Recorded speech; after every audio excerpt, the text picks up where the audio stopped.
Kia ora and welcome back to Returning to Wholeness. Today's episode is a powerful collective conversation as we step toward 2026, a year that many are feeling as a pivot point for sovereignty, self-belief, and personal responsibility. I'm joined by Deidre Wilton, Blair Styra, Channel for Tabaash, and Frank Arjava Peta, and of course myself, Catherine Parr. Together we explore what it truly means to reclaim your sovereignty, not as rebellion, not as ego, but as self-awareness. We speak into astrology and the energetic landscape of 2026, the chaos and the new beginnings unfolding collectively, the shift from unconscious living into conscious choice. We dive into introspection, emotional responsibility, connecting back to nature, and the reminder that you were not here to be controlled by your emotions, but to become aware of them. This conversation is about empowerment, about remembering you are your life. You have choice, you have consciousness, and perhaps most importantly, you are not separate from the collective story unfolding around you. So settle in, take a breath, and allow this conversation to open something within you. Kia ora, everybody. Welcome to the show. We are so fortunate to have Deidre Wilton, Arjava Peta, and Blair Styra, who's channeling Tabaash today. How lucky are we? I'm very excited and also a little bit nervous, but you know, that's what happens when you're sitting in front of such amazing people.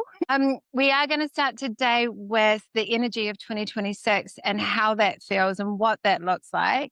Deidre, this is really very much your area of expertise, as well as Tabaash's, of course, and Arjava, how we regulate ourselves and be the best version of ourselves in that space as well. But let's let you lead with this, Deidre. What are you thinking? How are you feeling about? Yeah, well, thank you, Catherine, for inviting us to be here tonight. It's a great opportunity to collaborate with other people and to bring in different thoughts, which I'm sure we'll all be on the same page, but to be able to speak about it in different ways, because not everybody hears things the same way. So it's always good to have these different things. So that 2026 is the year of sovereignty. This is what I feel is the year of sovereignty. And so it's about understanding what sovereignty is.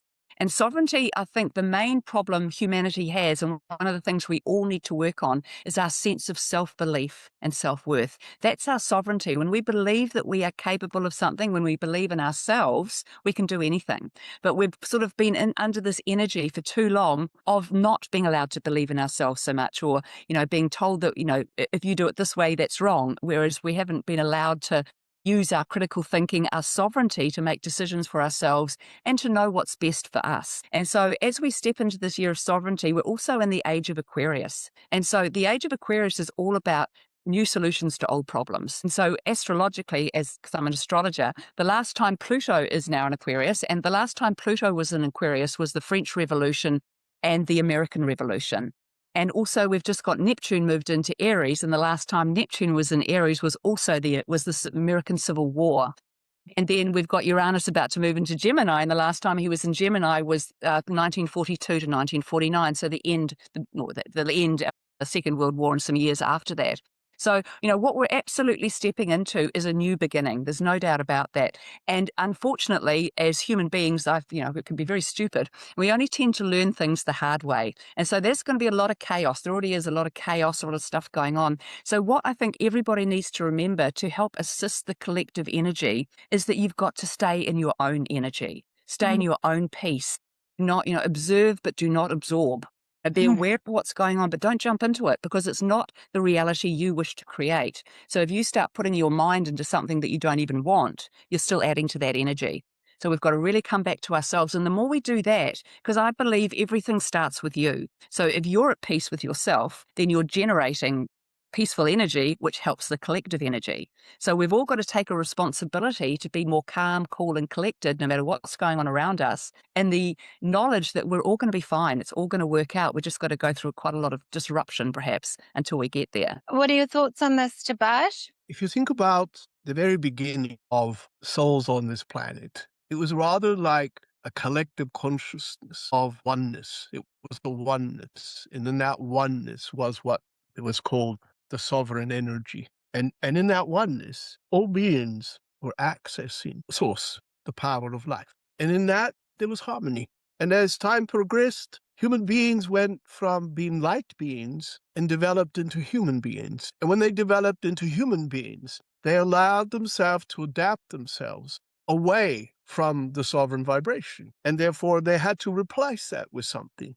So this is where they started to replace it with a greater belief in their human nature, not in their higher nature. So they became more human, and therefore in the human nature, the way that humanity developed physiologically and mentally was totally in alignment with the human nature. And of course, the only way that they were able to get back to their sovereign vibration was invariably for that physical body to die. And then they would just return into those other states of consciousness, you see. For, as you all know, everything is just always here. Nothing is out there, it's just here. So this time in human history is interesting because having gone from light beings into human beings, now, and the way I like to teach it, is that there's this process of dehumanizing that's going on. And as the process of dehumanizing occurs, then you're turning the lights on again. And that's why I like to use the word enlightenment, to be in light of your life. So with all the advent of self-development over these decades, and of course, what is that humanity is now turning the lights on again. Of course, when you turn the lights on, suddenly you see. It's like, we've been in the dark. And while we were in the dark, what did we do? We got related to concepts and stories and patterns and systems that had really nothing to do with us because we were being told what to do. And as I always believe, life doesn't happen to you, it happens because of you. And so because of the way you think and the way you feel and the way that you participate, etc., you're creating a frequency. So of course, humanity is created energy which has been unsustainable for too long. And it hasn't been in alignment with the natural sources of life, whether it's physical or non-physical, whether it's terrestrial or extraterrestrial. And so when you have all these degrees of separation, then how is it that you could possibly come together in one? So of course, here is a time where it is now pulling itself in. So the vibration of 2026, because I like to call them vibrations. And so rather than the beginning of a year and an end of a year, it's like, okay, well, you're on the road of life and you've just finished driving through the vibration of 2025. And now you move into the vibration 2026. So of course, what occurs is that you have to make an alignment to that frequency. So this time in human history, it's about pulling in, united one stands, as they say.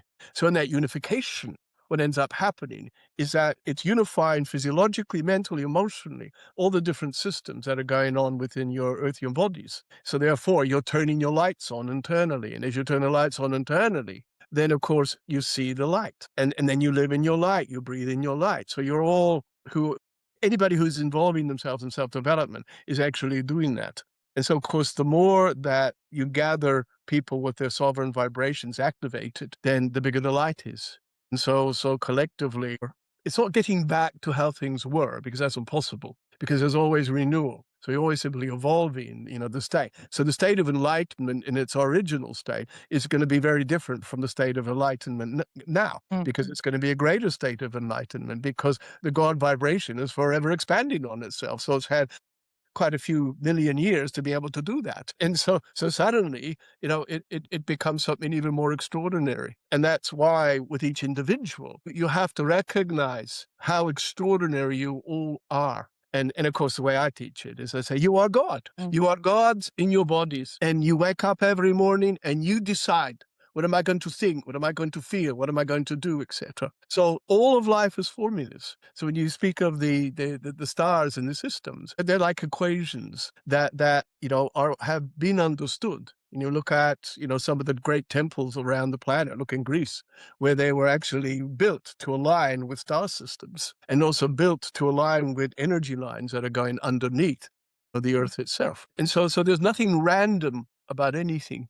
And so humanity is understanding this more and more. Suddenly, it's not about, let's see what happens in life. It's more, what do I choose to make happen? And so all of us, when the work that we all do, we're basically turning lights on. And the work that we do, it's going to relate to everybody, but there will be some who will relate to other things more than other things. And, somebody said to me at a meeting once, hey, Tabaash, how is it that you could have 12 channels who have 12 different opinions about the same subject? What are you supposed to believe in? And I said, in your life, you probably go down 12 roads, and you will need each of whatever it is you get on that road. And then invariably, what do? You pull it all together, And then you decide, okay, what am I going to do with my power? Because it is your power, basically. And so this is a time of sovereignty. This is a time of empowerment. This is a time to be more in light of self. This is a time to be God. Arjava, what do you have to say about this? Arjava? My point of view is really very simple. I love nature. I spend a lot of time in nature, and I see that nature doesn't make imperfection.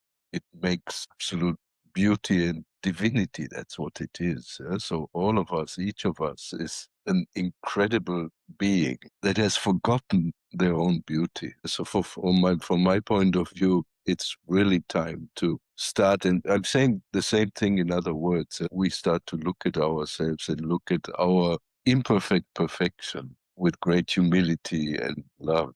And for that to step into the light, as you say, I love that idea of enlightening. To step into your light, the first prerequisite you have to have. Yeah. I like your word natural. When humans become unnatural, then you're not following the formula. You're not following the natural equation. And of course, in the original state, when humans were light, and they were so aligned to everything that is natural. And one of the things that I have noted is the great lack of respect for what is natural. And when you have that great lack of respect, then as you have seen on your planet, it gets exploited. And it becomes this form of vibrational terror, if you like, frequencies going through, and I'm not joking, if you think about nature itself, nature itself is simply God's vibration in that version. And so of course, when humanity stopped being the version of God that had the light, then of course they did not see anything in the light anymore. So they only looked at nature in a way, what can I get out of that, or what can I make of that, and so on and so forth. And they're still doing it. And it's interesting because there's so many different layers of consciousness on this planet, and a lot of those conscious levels have allowed themselves to be invisible because of the fear that they have about human nature. And if you look at James Cameron's Avatar films, and that's basically in another dimension on Earth. And these things exist. But of course, people aren't aware of that because, they would do something about it to exploit it, or it would create some form of conflict. So humanity has to evolve itself into being once again natural, because when you're natural, you move away from the concept of conflict. The vibration of conflict is, something that humanity seems to be very over-attached to. And of course, now what's occurring is that humanity's sick of that. And so they're realizing that we have to detach from the conflict. We have to move back to what's natural. But then when you have so many thousands of years where humanity is being told, oh, no, you can't do that, you have to do this instead, then, it becomes rather challenging. But of course, it doesn't mean it's going to take thousands more years for humans to get back into an alignment. If you consider, when you get into a high state of consciousness, as you have all discovered in your own experiences, in a moment, you can change something just like that. And it comes down to the belief you have in what is natural to you. And I think to the audience, this is, probably a good question that they should put to themselves. At this point in my life, what feels natural to me in the way I think, the way I feel, the way I live? And being natural doesn't mean you have to go, and this is quite interesting, humanity is sort of full of contradictions. People think, yes, I'm going to go and be natural again, but they end up doing it by doing a whole lot of unnatural things to claim something that is natural. And yet, you can't help but, and I really feel, in our observations of the vibration of 2026, you feel the change. You feel that there's a lighter consciousness. You feel there's a level of sovereignty that just hasn't been there before. And why is that? Because there's awareness in ways that hasn't been for such a long time. And it's that awareness that is redefining the stories and redefining every individual on this planet, whether they know it or not.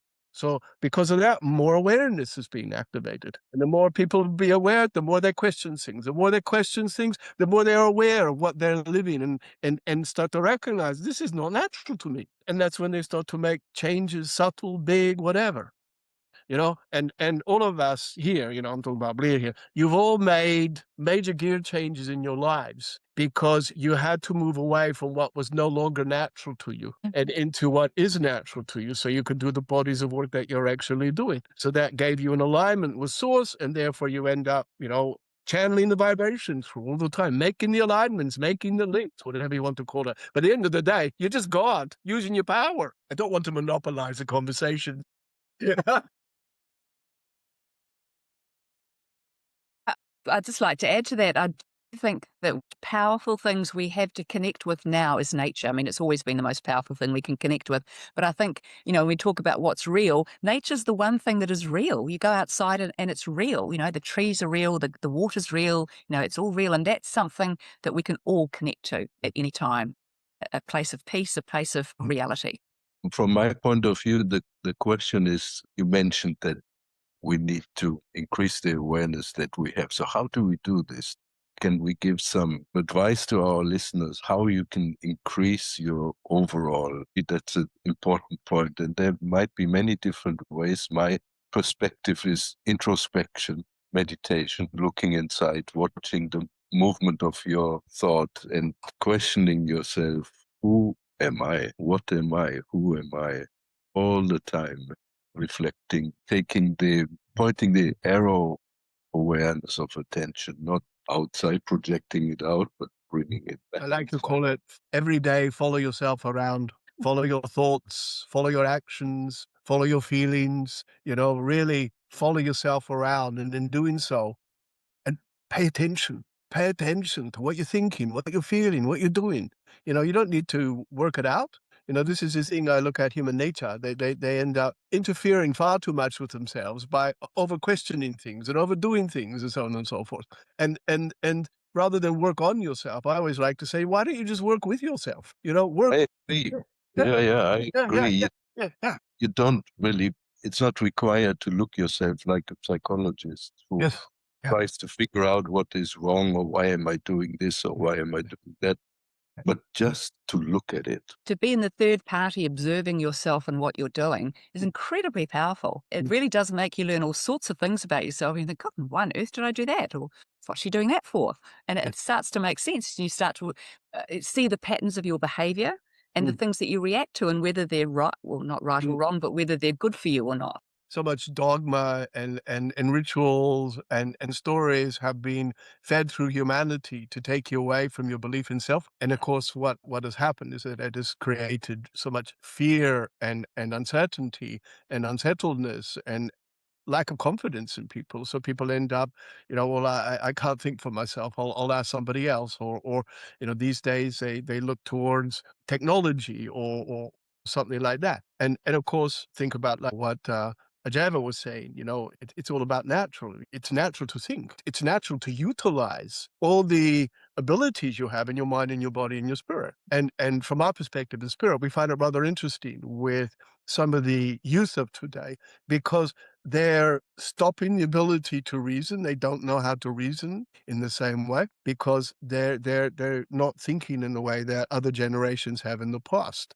They don't know how to create a solution to something because they will just go to their machine. And so therefore, it's going to be fascinating with the human physiology as the certain brain power that has been utilized is no longer utilized. And there has actually even apparently been tests in places where some youth of today, the brain part that deals with reasoning is actually listening because it's like the old adage, you lose it if you don't use it. Yeah. And so it's fascinating how vibration has an impact on everything. And so, of course, when you bring light through everything and just thinking about, what people can do, getting back to what I said before about to be in light of your life. And then obviously it starts off with every day you live. And every day you have life. And every day you have to decide, okay, today I'm going to follow myself around. Today, what am I going to think? What am I going to feel? What am I going to do? How am I going to do the driving? And when people just understand the simplicity of that, then they realize, well, this is there. You don't have to find yourself. It's just a matter of deciding, okay, well, what version of myself as God am I going to be today? And then you just relate your own intention. Well, I'll be the best version of myself. Or I've got that meeting, so I'll be the best business person for that meeting, or whatever the case is, rather than seeking for external sources to tell you how to run your life. But I think that is something that is really frightening people, because they just have no idea who they really are. And that's where it is teaching people, well, as I'll say in my words, you're a God, you're in your body. You are the answer, you are the power, you make the choices. And of course, if everyone does that, then collectively, you've got this collective support that happens. And I mean, if you think about the physical body, if there's something remiss with the body, then it becomes a fight within it. And so it's not collectively working together. And yet, isn't it fascinating that the physiology of the human body knows what to do? Say, if there's an infection in the body, so straight away, there's systems within the system that start to fight the infection. So all the answers are there. So again, I get back to what I said, humans interfere too much with too much thinking, too much feeling, too much doing, not enough being. And it's that state of being and state of natural energy that aligns you with the power of life. And the same thing happens to every cell of your physical body, because every cell of your body is surrounded with the vibration of higher consciousness. And so, of course, when you get into I am God, then what you're doing, you're activating that vibration. And so when you have more and more of that, then the trillions of your cells start working together and having a merry dance. And there's health and well-being. There is enlightenment. There's moving back into what's natural. And of course, it doesn't mean, you have to go out there and stop your life and stop your jobs and stuff like that, but you're just approaching it from a higher perspective. I mean, none of this is rocket science. It's not, it's simple. God is simple. Truth is simple. Would you all agree? Yeah, absolutely. But I think people have got a lot of fear because, as you said, we have spent so many years and been conditioned for so long not to think for ourselves. It's fearful to take that power back, but it's the only way forward at the same time. I mean, you've got to face what you fear if you're going to get through it. And it really is a big challenge for a lot of people to believe that they're capable of doing that for themselves, which is really sad. But I think it can change really quickly. As Tabaash is saying, I mean, you can just change it immediately like that if you choose to. Think for yourself. And, everyone's been thinking not for themselves, but half the time people don't have no idea what they're doing with their thinking. So when you think for yourself, you're making it about you. And I'm not talking about human nature. I'm talking about your high nature. When you think for yourself, for your high nature, then you're able to direct your human nature from a position of light. If you take master teachers, masters, they are of the soul.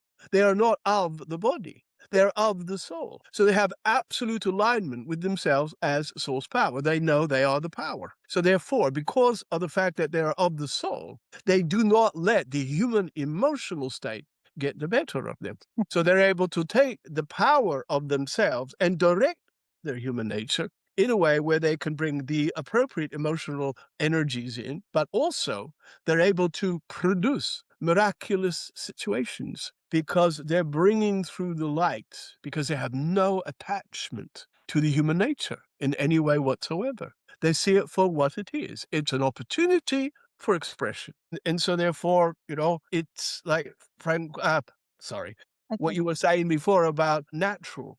It's natural to be of the soul. And therefore, you automatically log in to everything else that is natural. That's why humanity feels so good when they are by the sea or amongst the trees and things, because it's just feeding what is natural to you. We go back to this initial idea that we had that you are God. Then we think that nature doesn't make inferior models, obviously. Have you ever seen anything inferior in nature? No. That includes us. So, but why do we think that we are not good enough as we are?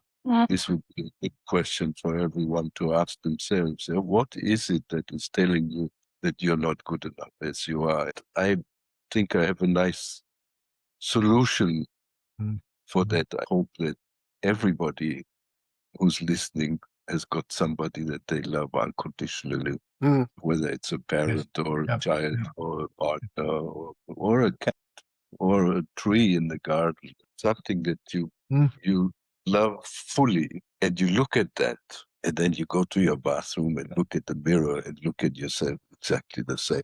When you were saying about how did humanity get to this point, basically everyone told everyone what to be and what not to be. So through all your histories, you've just been establishing this narrative, and therefore everyone is responsible for the state of how things are because of the way you've thought, because of the way you've felt, because of the way that you've participated through your histories. You are all responsible collectively for the state of the world. So you can't pinpoint one particular person or one government or one country or whatever like that. And when everybody takes responsibility for all of this, by simply acknowledging themselves, yes, then that's when you make the shape. If you can make all of this like the way it is, you can change it. And this is what's happening.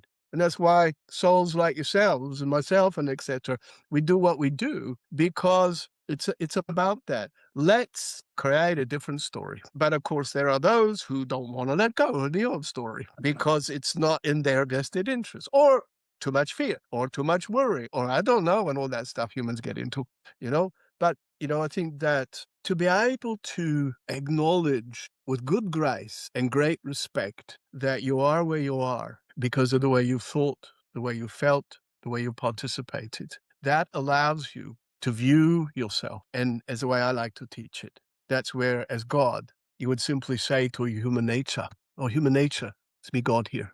Just need you to know I'm changing the story. We're going to think this now. We're going to feel this now. We're going to do this now." And then, of course, you just live that vibration.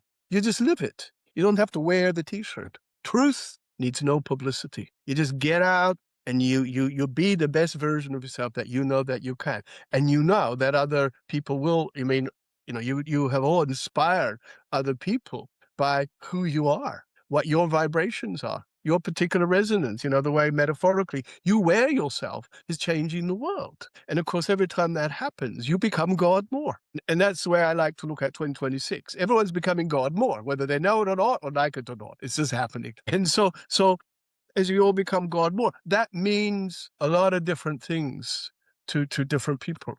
So no one's wrong, no one's right. And so as you sift out discrepancies, and gradually you find the formula where everything pulls together. And this is what's occurring. So there is this pulling together, which is a natural process, and it's a bit like, when you pan for gold and you shake, shake, shake, shake, shake, shake, shake, shake like this, or you have some diamonds, but they're all covered in the sand. So you sift, sift, sift, sift out the sand and say, finally, there's the diamonds. They were buried in the sand. There's the gold, but I had to do this a little bit. So that's what humanity is doing. Shake, shake, shake like this, and allowing to sieve out of it what's counterproductive.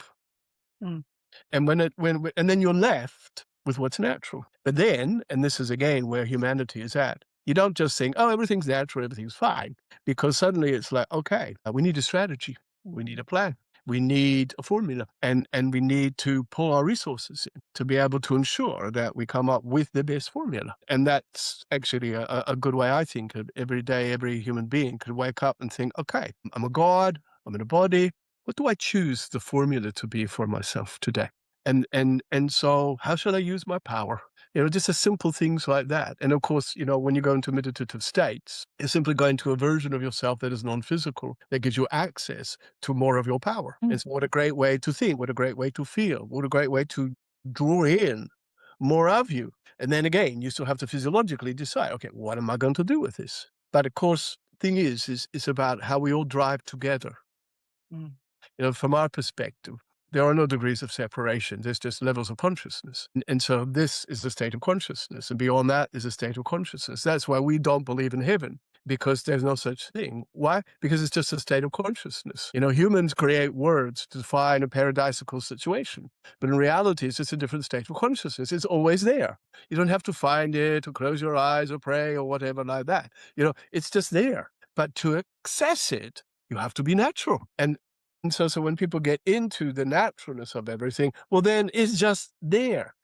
As I have said to Catherine in the past, to God, there's no such thing as creation or manifestation, because that implies time. And to God, that doesn't exist. To God, everything just is. It is everything. It doesn't need to create anything or manifest everything. There's no time to create. It's just there. So what does a God do?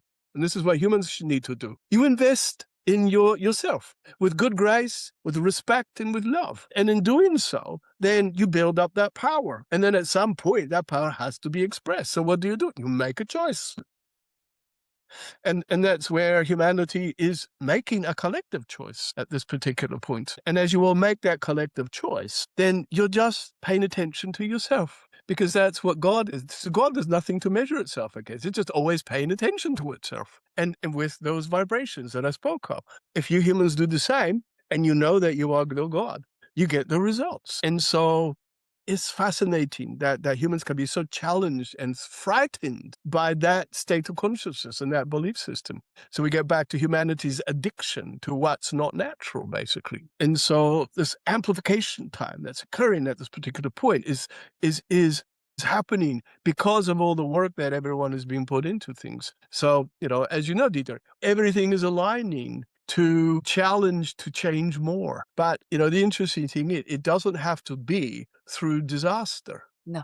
You know the word disaster etymologically? So in Latin, disastratum. It just means to be torn asunder from the stars. And so when you turn the light off and you don't see the not connection anymore, well, you have the disaster. It doesn't have to change, doesn't have to be conflicting. Humans create the conflict. So when you get into something that's natural, then you're moving away from the vibration, the state of consciousness of conflict, and then you get back into the natural alignment. Humans are the ones who created disharmony. Humans have created the conflicts and the fears and all that sort of stuff.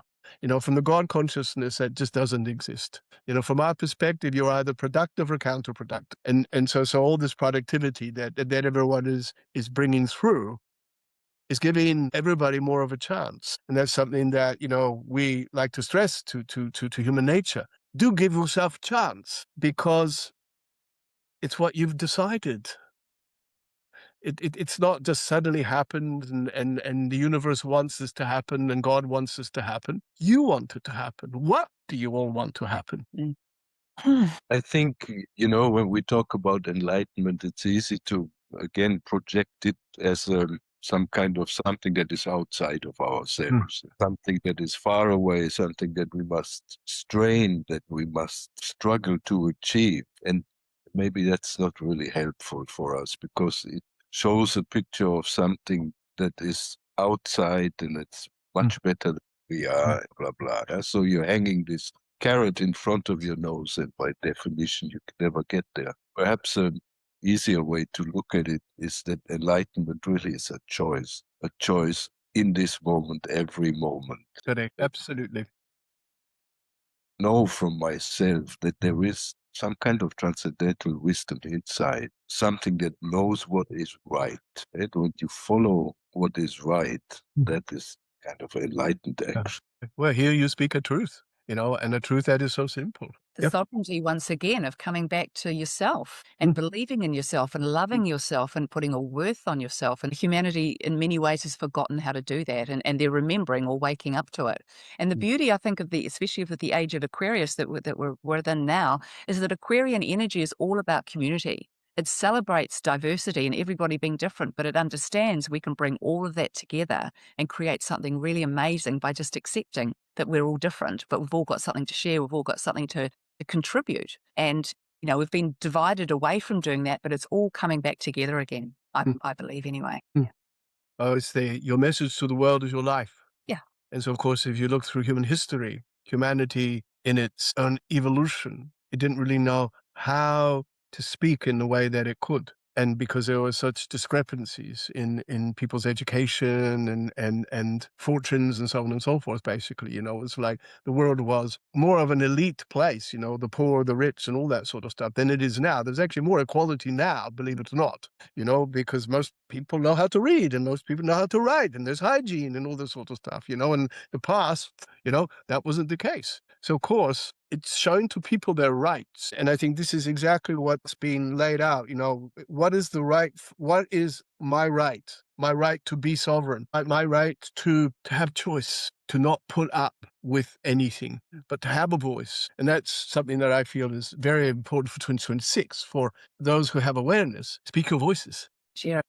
Yeah. And those voices are not just words, it's as you know, Arjava, it's the healing. It's the essence. It is directing. It's teaching. And there's so many ways of speaking. And so humanity, I think, is creating new voices, new ways of saying life. And of course, as you all evolve, frequency-wise, then you're accessing certain frequencies that up to this point have not been available on this planet. And so, all of you here, as I speak, have felt that actually. So physiologically, you've had the impact of cellular transition as your own physical bodies have had to adapt into a different frequency, different energy. Some people feel the impact of that more than others. So it's quite fascinating. In the past, evolution would often take millions of years. Today, evolution can happen in a day, because of the way the frequencies are, basically. And so, and again, people aren't even aware it's happened. They just suddenly I feel different.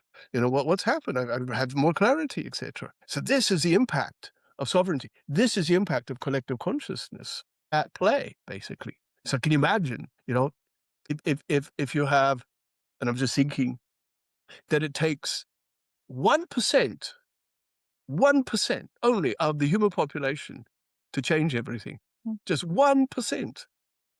To try to get 1% of everybody. Can you imagine if you took 1% of the world's population doing a meditation all simultaneously, and it could just shift consciousness. But trying to organize humanity into that is very difficult. And if you look at that even physiologically, with your bodies, it only takes 1% of you to change reality. And so it's not a complex thing, bringing consciousness through you, etc. But of course, what gets in the way is people's thought processes or ideas or external sources or getting back to, getting away from what's natural. And so us who channels through people's, throughout this world, it's not the answer. It is to wake people up and to show to people, this is who you are. I mean, all the masters who walked on this planet, they said that. You are what I am. And so it comes back to the more you are of the soul, the more you can direct your human nature. And so the more that one lives that in their own way. And some people do that with religion. Some people do that with strong spiritual belief systems. It's always has to be natural to the person. And then gradually, as people stop being afraid of each other, then that's where collectively they drop all their titles, drop all their purposes. That concept again, in order to be something more, you have to be nothing. And so when you're nothing, I don't need a label. I don't need a purpose. I don't need a direction. Why? Because I have life. And so when you just have life, then you decide. And you will use your qualities. You will use your capabilities, your intelligence, your emotions, whatever. But you're here to live. And so when you live life in alignment, then you get on much better. And as been proven through human history, when you don't, then you get the conflicts. And of course, it's grand to know that you do have that choice. And, so much has been written in the stars because of the formulas. It's just all there. Sometimes you just have to look within and you find it. Sometimes you look around up there. Oh, yep, there it is. I always think, listen to the way life speaks to you, because it's really obvious. But of course, humanity, well, they don't like obvious. They have to make everything really complicated. So I have water. Catherine, Yes, what have you got to add to all of this? I've got a few questions, but I've lost them at the minute, so I'll wait for them to circle back. How are you sitting with all of this, Arjava? What are your thoughts on what Tabaash has been saying? Quiet, very quiet inside. Notice that the last few minutes, my mind just went really blank, beautiful, not blank stupid, but blank empty and ready to let that vacuum fill. So very beautiful space. And I think this is the key, to the nothingness. dive into nothing and then let vacuum fill with whatever needs to out. What you just said is what God feels like. God's a big blank, a positive blank, but it's just his big blank. It's not full of thoughts or attitudes or desires or intentions or anything of that nature at all. It's a constant state of being. So when you get into that place, it's an extraordinary what can actually happen. And so when you the God energy is just its own alignment. So that's why I say, in order to be more, you'll have to be nothing. And then when you get into that nothing place, everything happens. Yeah, and perhaps it's good to make it clear that this doesn't require, your change doesn't require time. Yes. Not at all. It is right here, right now. Yeah. Yes. Yeah. All of us have that potential to access that. Just being, it's so simple. It's the most simple thing in the world. What is that adage? You are here today for now, and the now is where everything is, and there's the simplicity of it. So if one can be more of an active participator in the now, then And what I could think that's yeah. often why people are so anxious and have so much anxiety, because they're trying to live in the future rather than the present, and therefore you don't know what's going to happen in the future. So of course makes you anxious. But right here and now, you've got all the power, you've got all the Yeah. resources. But the future is only a possibility. I mean, everybody has lots of them, and all the futures are dependent on the now, whether it's your own individual futures or whether it's collective futures. So you're all deciding what your futures are going to be. So when everyone pays attention to the power of the now, then they look honestly at themselves and they realize that maybe I need to make some changes here. And whether that's collectively or whatever, it all comes down to that all the time. Remember, to God, the future doesn't exist. The past doesn't exist. It only experiences itself in the now. And so, miraculous things happen when you stop regulating yourself through the concepts and confinements of time and space and just live in the moment and just be in the moment. And look, people can practice that even when they're on the bus to work or something like that. It doesn't mean you can't do your jobs and things like that. But it's just a matter of finding a moment to establish yourself. And I think that's probably a good way of humans and the listeners. How can I put this into practice? When you awaken in the morning, make sure that you establish yourself. And okay, people feel their own comforts around what that means. The way I teach it, I would just say you should always announce in the morning, I am God. And so it's like you've logged in. And then you look at your structures and you decide, okay, well, here's the day and I'm going to use my power these ways, et cetera, et cetera. So you've established the vibration. And then, like we were saying before, then you just follow yourself around, through the day. Pay attention. Yeah. Tabaash or Arjava or Deidre, for those that aren't comfortable with calling themselves a god, because not everybody is comfortable with that because of the egotistical, human consciousness's perspective of that. What is another phrase like, I'm connecting to my higher self? They could say, I am consciousness. I am source. I am source power. I'm universal consciousness. They could call it anything they want. They could say, hi, I'm grace. I am the grace of life, whatever. Yeah. Because it's just It's all the same. It's all the same.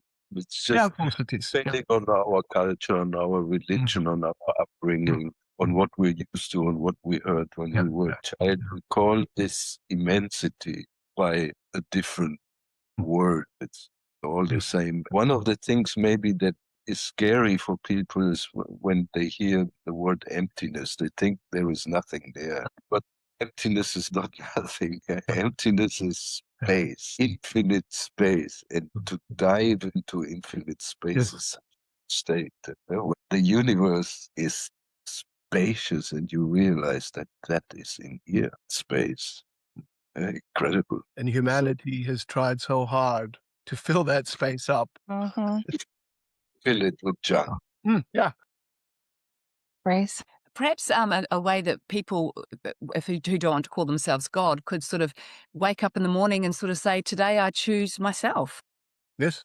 To do what's best for me today. Or I am. I am. I love the I am. I think that's a real palatable way of saying it too. Yeah. Don't try to fill that I am with what I am. Don't try to wrap your head around it. Just that I am. The all that I am. The all that I am. I mean, I do love the God. I do love that. Personally, I am a God. Yes, I am. I love that. To look at the word God like a formula. So G plus O plus D equals life. And so when you are seeing it as a frequency, then, when you are announcing I am God, then you're simply activating, life. But as you were saying, Arjava, anything, any word could do that. But it comes down to people's belief systems, does it not? And that's where I was thinking it's important to question belief systems, because how can you advance and evolve if you don't? But not looking at it from the point of what's the right one or the wrong one, but more by questioning. Then rhetorically, it's like, well, I'm projecting a new intention then, and then I'll see what I can attract to me because of the questions. This is a way of expanding yourself into the space. Well, let's be more by questioning what I believe. Because, I mean, this is a grand thing, is that there's that space is forever expanding. So there's always more and more and more. I don't know, humans could go, where does it expand into? So into the infinite, you know. But what's the infinite? See, this is where it goes beyond human brain power. Yes. That's an answer that you get through your feelings. So that's why when you get aligned to your higher consciousness, then you attach to the concept of you or the consciousness of you that knows. So there's some things, and this is what's occurring in evolution now. There are things that will not be understood if you're not in alignment with your higher consciousness. And so if you think that you can watch, there's been this division between those who are staying locked into their intellectual abilities, and then there are those who are opening up with their feelings. So the feeling consciousness, it's like, let's call it the brain of higher consciousness. So you think from that higher consciousness, and I think some of the I won't call it mistakes, but things that humans do is they try to intellectualize God, and you cannot intellectualize something that's not human, and so you can't intellectualize the space, because thinking only takes you so far. You also have to, I mean, from my perspective, on Earth is where I like to look at it. There are basically two ways of bringing life through you, life force through you. So you're either a feeler or a thinker. So if you're a feeler first, your feelings create your thoughts, then manifest the human conditions of your life. If you're a thinker, your thoughts create your feelings, then become the conditions of your life. And so if you are a thinker who's trying to feel first, well, that's rather like energy going backwards for you. And then once you allow your thoughts to do what they need to do, then you have the appropriate gear change, and then you get this blend of the frequencies, you see. The same way feelers who try to think, well, they get too caught up into the head. And so what's occurring now is you're getting that blend again, where you create a whole different frequency. That's a combination of the thinker and the feeler. It's like the opposing ions, the positive, the negative. So when you blend it together, it creates the atom. And so it's fascinating watching the human physiology advance and develop, and therefore activate more of its brain power than what is currently being utilized, you see. But when I mean that brain power, I'm not just meaning up here, the physical. I'm talking about the brain, the feeling brain, the thinking of, getting back to what I said before, isn't it? Becoming of the soul. So then you can direct your human nature, which activates aspects of your brain that haven't been able to be activated at this point, therefore being able to do miraculous things. And so as I say, it's just all there. So everybody has been activated to be of the soul. We have to be less afraid to feel, I think. Yeah, you see, humans look at feelings and they mistaken it for emotions, and that's a different story. So feelings is when you're of the soul and have that alignment. Yeah. And I think that, we've spent way too much time in our heads, humanity as a whole. Mm. And so the feeling is the new way forward, really. But the integration, as you were talking about, of like, it's like the yin yang, that they both come together in that same circle, but the different sides of it. Yes. Of course, thinking is productive. It has to be utilized. You live on a planet which is experiential, and therefore the physical form and human earthian consciousness is being established to be utilized in this particular way. But of course, like human nature has done, it is manipulated, that. And, I mean, even now, people are being brainwashed and fed information with certain frequencies and sounds that dumb people down. You just have to listen to some of the music that they have on your televisions and things of that nature, etc. So it's a subliminal way of affecting the physical brain and the cellular structure as well, basically. That's why so many people are getting so sick, because of the frequencies that are being sent out. But when you get aligned into your consciousness, your higher consciousness, then that becomes a buffer for all of that, you see. And so, and when you get into your meditations and you wear yourself as light, that pushes all of that away. And if you're consistent with it, it just has no impact on you at all. And that's why, so many people are turning the TVs off, not watching the newses, all that sort of stuff, because you're being bombarded, be afraid, be limited, be sick, and where the programs that say be full of light and joy and happiness and harmony and all that sort of stuff. So you guys are amazing, because you've all made such a difference to humanity. You've turned a lot of lights on for people. Every person here has saved lives. And in doing so, then it's brought more light, through your consciousness. And so with the capabilities that you actually have, this is a time to turn the volumes up even more. And the way I'll say it is, be God more. But whatever that means to you, you do it. And you know that if it's not serving you, then you'll be told what that's all about. Sorry, Blair's phone's dinging through his computer here. There's a one Technology, human interference. You can't get away from it. Perhaps one of the issues that we struggle with at this time and age is time, or the lack of time, or the idea of the lack of time, thinking that we don't have enough time to take care of ourselves, but we do. Because who is the one who can take care of themselves? Only you. Only you can decide. If you say, I don't have time to be quiet, I don't have time to go for a walk, I don't have time to nurture myself, who makes that decision? Who make that decision? So make an effort to say, okay, now I will take care of myself. Well, that's why they need people like you to remind them, hey, do this, check this out, look at this, experience that. But then, as you know, some people listen, some don't. That's all right. That's all right. So we don't want to be concerned with other people. We want to be concerned with me. What can I do? I can make that change right now. It's a choice. It's a choice we have in every moment to make a positive change. If we ever run a retreat together, it's going to be extraordinary. Yeah. Imagine the high vibes. So while I was listening, I was thinking, how can we explain this concept of godliness or God or Buddha nature or Christ consciousness or something? I was obviously looking at the screen of my computer and thinking, okay, so maybe we are kind of like a hard drive, an empty hard drive, and there are certain programs that run in that machine. In the computer now, we have the Zoom running.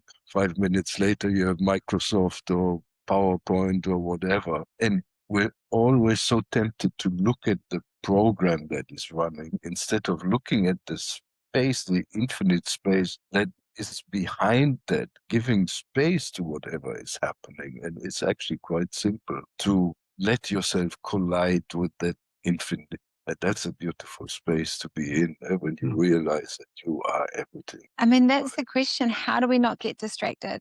How do we stay disciplined? There's so much happening out there in the world. How do we return back to wholeness, return back to us, and to return back to our godlike state? I think we have to look at if there's something going on externally outside of you that you can't do anything about, then you can send light and you can send love to it. And that really is it. But we've got to be very careful because we don't need to be pulled down by that energy. And so we have to maintain and stay in your own energy. Just stay in your own energy in a positive way, not in a selfish way or anything like that, but just in that way that I'm okay and I'm going to keep putting out I'm okay no matter what's going on around me. The way you respond to life will tell you about yourself. The way you respond to another person will tell you about yourself. What has this brought out in me? What has it made me feel? What has it made me think? What do I choose to do with this? So one realizes that, right from the beginning of this conversation, it all starts with each individual. What shall I do? What shall I think? How shall I feel? How shall I be? And yes, what's going on around you is going on around you, but you have choice. But then I'll get back to the way humans allowed their human emotions to run them or to get the better of them. So therefore they have a reaction as opposed to an action. So they are reacting against what's going on around them as opposed to acting with what's going on within them, which is going to tell them, okay, what do I choose to do with this? But of course, human nature is very locked into the emotional state. And there's nothing wrong with the emotional state. But I don't believe humans mostly are in charge of their emotions. And of course, one can train oneself to do that. The disciplines of the masters, which is available to anybody, can actually do that. But you don't have to go and live in a monastery to be able to do that. But I think about the Christian Bible when it said, "Go to the kingdom of heaven within," which simply meaning go to where your true self is. Go to where your answers are, basically. And I think every individual has to make their own decision about their reactions and responses. So when you have collective consciousness, humanity hasn't evolved to the point where they're able to be just of one thought. Esoteric civilizations were able to exist on this planet because they had one thought consciousness. Now, that didn't mean that people didn't have their own individual personalities and talents and abilities, et cetera, et cetera. But there was that collective thought consciousness which Mm. encouraged, the abilities that everybody had, but also it ran life. And of course, as people started to create degrees of separation, and they got away from that one thought consciousness, and so the politics of those times were very different. Everything was totally in balance, and of course, there was no such thing as illnesses or conflicts or anything of that nature, and there was no time. So in those civilizations, people just lived sometimes 25,000 years. So imagine developing a skill. You got 25,000 years to do that. But the vibrations of the time, they were able to move into other frequencies and dimensions at that time, because they understood how to physically align your body with the frequencies and energy. The ancient Egyptians understood this. That's why they built so many of their temples, to be able to utilize frequencies and energies and being able to step into other frequencies and dimensions. And the Greeks did that as well, actually, before the Egyptians. I might bring Blair back now. Okay. Okay. Yep, give him a chance. So, it's been a joy to speak to you both. Always a joy to. Thank you. All right, bye for now. So do we have any practical tips for our listeners how to? Yes, that was a lot of information. Okay, I'll start. I've already said it. For me, the key really is introspection, looking at yourself instead of going into all the software programs, the things that run through our hearts and minds and bodies, instead to look at the infinite space that is behind that. And you can do that by sitting quietly, closing your eyes or not, and just watching that the software do what it does. And then at some point you become aware of what is behind that infinity. And we don't want to name that. We don't want to even describe that. Just feel it. Yeah? Just sense that infinite space. So beautiful. You can do the same going for a walk by the sea or jogging or whatever. Like you said earlier, we don't need to go to a monastery or something. It's really not necessary. We have ample opportunity in every moment of life to do that. You may have noticed I do that with gazing. I just stare like mom told me not to do at nothing. Just leave the windows open, like windows. Just gaze into space, and before you know it, you enter this infinity, and don't try to fill it. But also don't resist things coming and going, because you don't have a control over that. That's my way of doing it. I don't know about you guys, how you deal with that. So, Blair, we're just talking about different tools that we can use to connect with our higher selves or the infinite space to regulate ourselves and get into a high consciousness. I'm guessing you have trouble with that. Keep it simple, keep it easy, keep it basic. Yeah. Yeah. And, I think we make things so complex for ourselves. And I'm just going to go through my experiences and as much as I can live through awareness, aware of where I think, the way I feel, etc. And just pay as much attention as I can. I'm not like a meerkat always, watching for danger, but it's just, I think it's probably easier than most people think, because we all have structures that we live our lives by. And it's just a simple matter of paying attention to what you're doing at the time you're doing it. Even if you're just walking down the road or sitting quietly somewhere, or, I love what you said about just staring, because I often do that. And it's like you could just feel yourself everywhere, is the way I put it. And then the other thing I do is, in your own way, daily, feed your mind, feed your body, feed your spirit, and in a way that feels natural to you.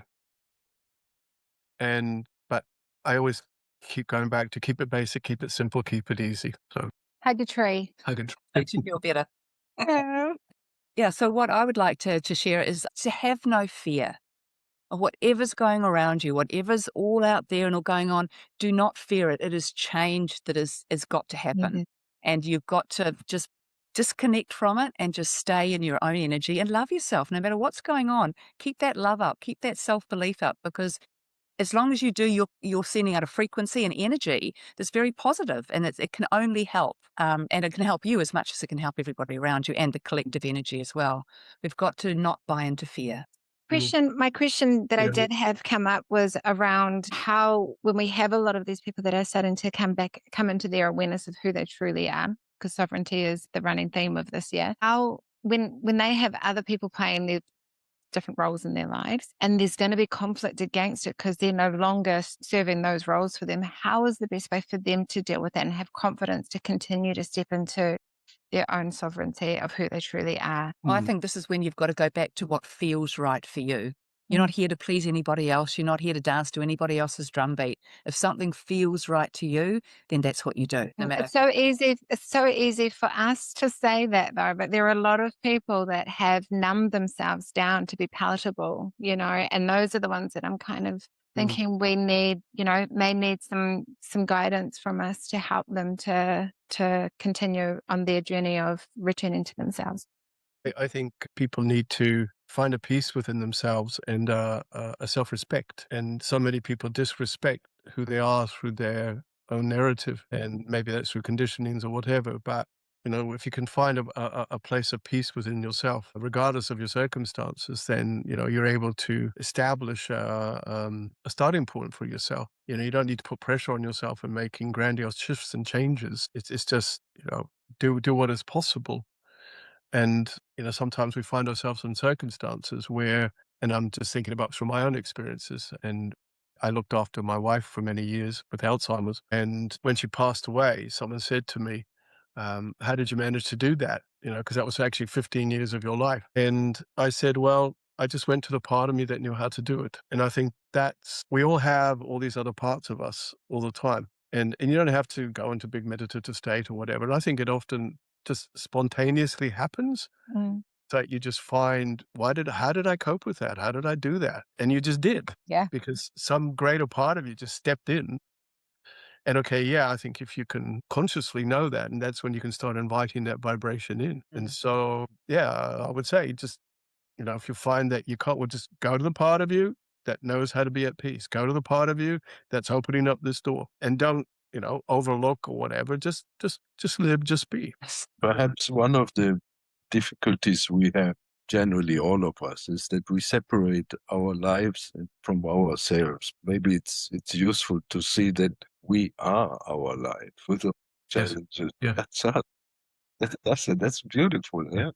Think of it like you're standing in front of this incredible vista. That is you. Yeah, well, there I am. Enjoy it. Yeah. Enjoy it. Also, of course, it's difficult in the challenging times. It is.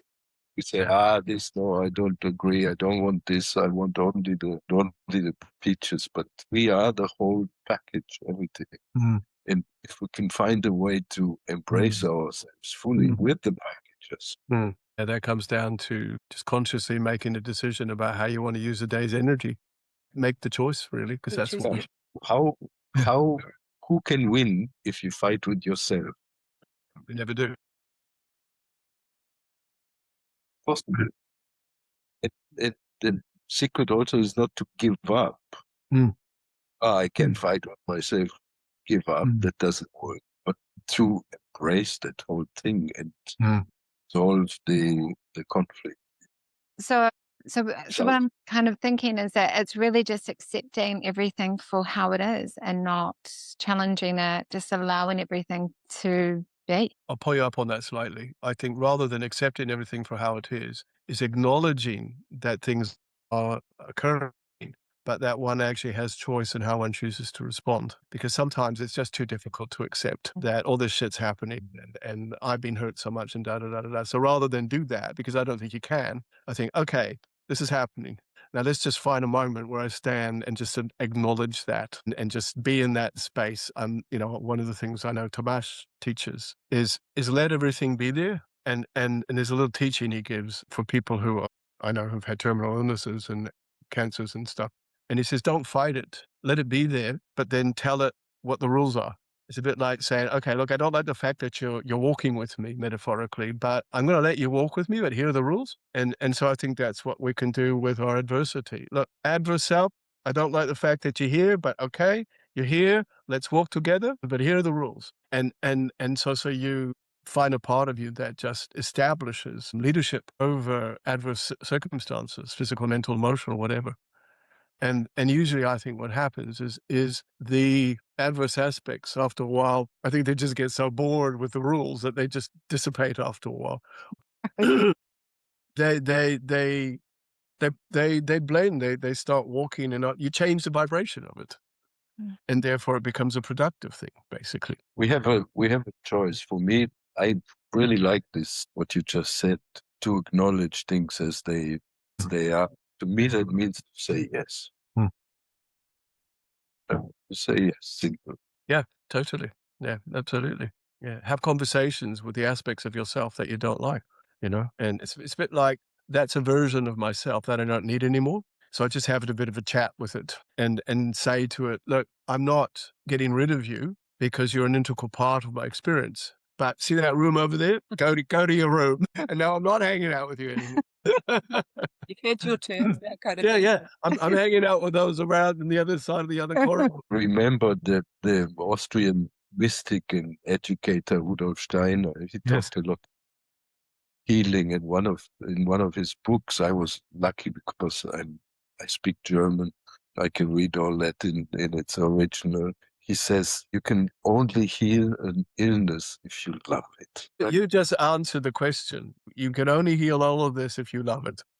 If Yeah, so that's what people have to do. that the main ingredient of that is you. Yeah. Can only make yourself more and more beautiful by loving yourself. Yeah. Even if we resist.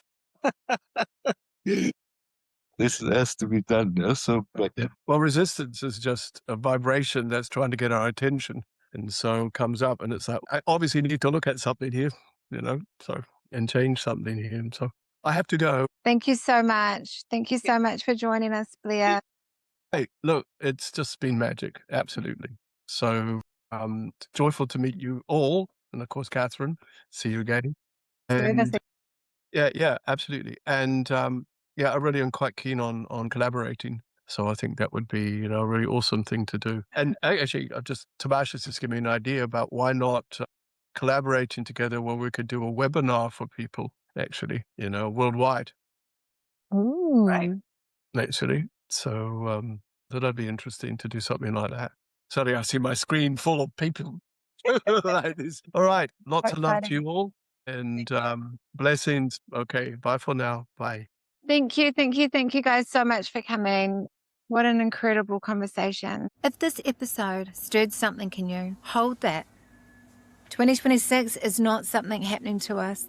It is something we are co-creating through our thoughts, our emotions, our awareness, and our choices. Sovereignty is not isolation. It is responsibility. It is self-awareness. It is choosing consciously in every moment. We don't need everyone to awaken. Just a small percentage shifting their consciousness can change this collective field. If this conversation resonated with you, please take a moment to follow the podcast, leave a review, share this episode with someone who is navigating change, or tag us and let us know what landed for you. Your engagement helps these conversations reach more people who are ready to step into empowerment, healing, and conscious living. Thank you for being a part of this community. Thank you for choosing awareness. And remember, you are your life. You have choice. Until next time, keep returning to yourself. Keep returning to wholeness.